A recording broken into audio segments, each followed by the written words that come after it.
Okay, let's do one thing. Let's talk about the global cues then. Not looking as good as they looked yesterday, but here's Nigel with the world view.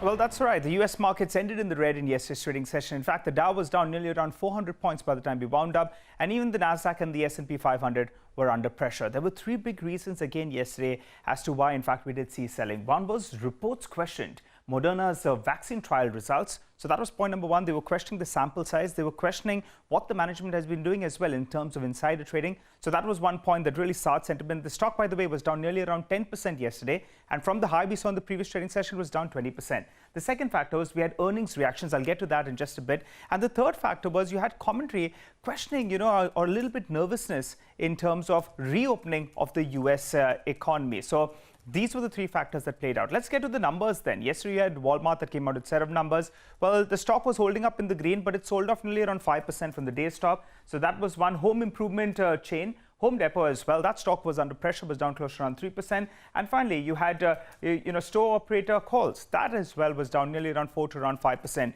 So retail sentiment was hit yesterday, and result reactions weren't very, very good. Shifting focus to the European markets, well, they were trading in the green when we were trading, but they came off considerably. In fact, the DAX was the only one that managed some green in yesterday's trade. The FTSE was a relative underperformer. And in terms of other asset classes, keep your eye out on Brent crude prices. Now, that continues to move up. Gold as well did see a bit of a jump up from around $1,730 an ounce. And also, you have the dollar index still quite weak, holding below that 99.5 odd. NYMEX as well holding at around $32 per barrel. In terms of the Asian markets today, it's pretty much a mixed picture. You have some green, some red on the screen. But for starters, the SGX Nifty is indicating a big bump up. But keep in mind, you need to compare the SGX Nifty with the Nifty futures. That's telling you we're likely to start off in the green with a gain of around 30 to around 35 points. Back to you guys.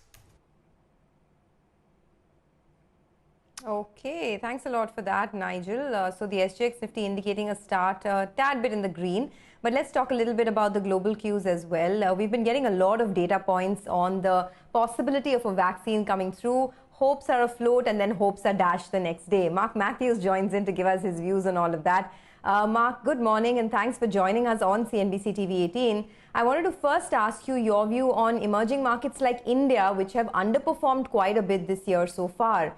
What is your stance now on markets like India? Why is there such a big worry in terms of investing into markets here? I think that in this environment where we have very low growth, I mean, clearly this year's negative growth, and coming out of it, probably the growth is going to be constrained by the enormous amount of debt that has been piled on to prevent a complete economic calamity as a result of all these lockdowns this year. Anyway, my point is that in an environment of low global growth, typically investors go out of their way to invest in and pay up for growth in the few companies that have it. And we all know that the star of that show for the last 8 years has been the technology sector in the United States.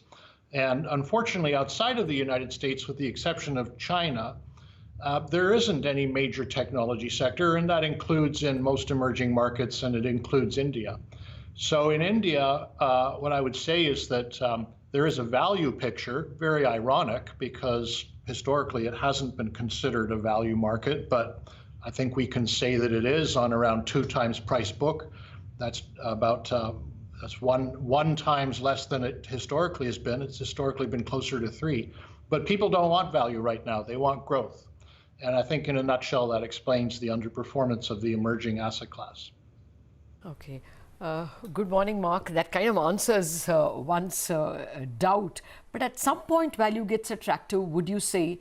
I mean, there are enough problems in India in terms of the lockdown continuing and therefore an uncertainty about the level of growth as well.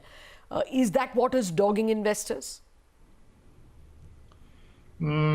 Well, yes, that's one thing.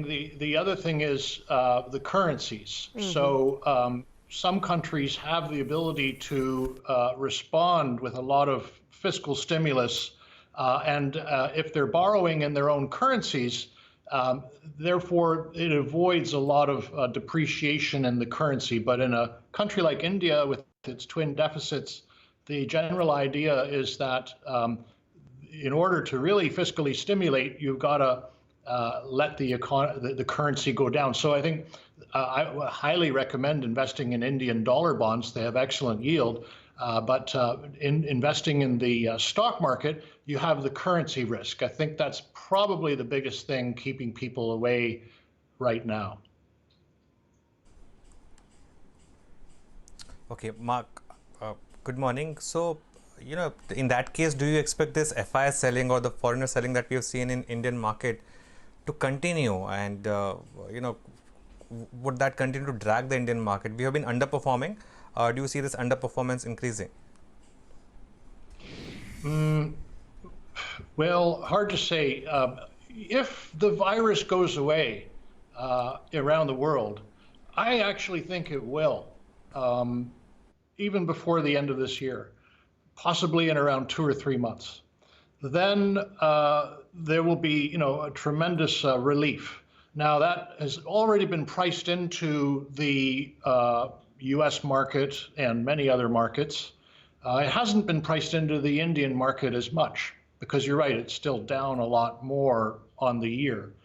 And if we're going into an environment where we think, oh goodness, it's finally that we're coming out of this horrible pandemic, I think people will start on a fresh sheet and look for interesting alternatives. But ultimately, I'll come back to what I said originally, that value won't really outperform in an environment of very low interest rates and relatively low global growth. And so ultimately what we'd need to see from India is some growth as well. And it could happen, but it's not slated to happen for next year. Okay, Mark, you study Indian markets very closely. There's been a lot of shift happening in Indian market. Banks are seeing a sell-off. We're seeing a big rally in telecom and healthcare. Your thoughts on the kind of moves that we are seeing within individual sectors? Well, by the way, I'm not as much of an expert as you portrayed me to be, so please don't say that. But no, obviously, telecoms have rallied because the trade war, sorry, not trade war, but the pricing war between the majors has come to an end, and they're considered to be more of a recurring cash flow type of company, so less cyclical.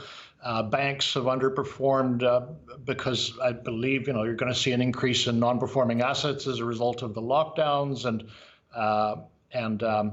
there hasn't really been a big move to reform that sector. It remains kind of bogged down by the NPAs that it already has. And then healthcare is just an obvious one. When we come out of this pandemic, one of the lessons learned will be that pretty much every country in the world was deficient in its healthcare investment. So we're going to need a lot more. Okay.